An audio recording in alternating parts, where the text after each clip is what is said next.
अस्सलाम वालेकुम friends, everyday science YouTube channel की एक नई वीडियो में मैं आप लोगों को खुशामदीद कहता हूँ। दोस्तों, आजकल सोशल मीडिया पर एक अफवाह ज़िर-गर्दिश है कि तरबूज को इंजेक्शन लगाकर उसे पकाया यानी उसका रंग लाल किया जा रहा है।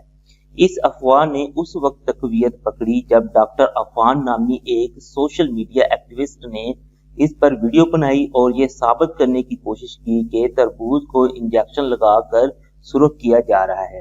इस तरह के तरबूज खाने से लोग हैजे और फूड पॉइजनिंग का शिकार हो रहे हैं।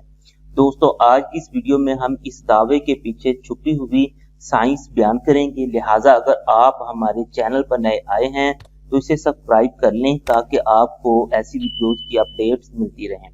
दोस्तों, सोशल मीडिया पर ज़ेर-गर्दिश ऐसी अफवाहों का मकसद सिर्फ व्यूज लेना है। इसका हकीकत से कोई ताल्लुक नहीं है।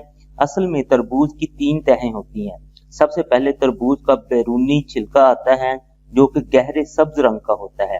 उसके बाद तरबूज के अंदर तकरीबन आधे इंच का सफेद रंग का छिलका होता है।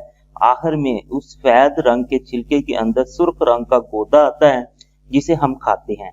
अगर तरबूज को वाकई ही इंजेक्शन लगाकर सुर्ख किया जाता है तो ये कैसे मुमकिन है कि ये इंजेक्शन गोदे को तो सुर्ख कर देता है लेकिन वो सफेद रंग के छिलके को सुर्ख नहीं करता है।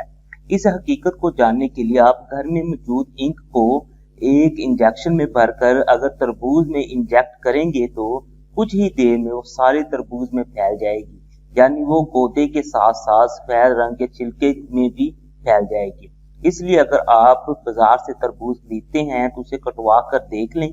अगर उसके सफेद छिलके में किसी किस्म का कलर नजर ना आए तो आप उसे इत्मीनान से खरीद लें क्योंकि वो कुदरती तौर पर पका हुआ होगा। Thanks for watching. अगर वीडियो अच्छी लगे तो इसे अपने दोस्तों के साथ शेयर करना ना भूलें।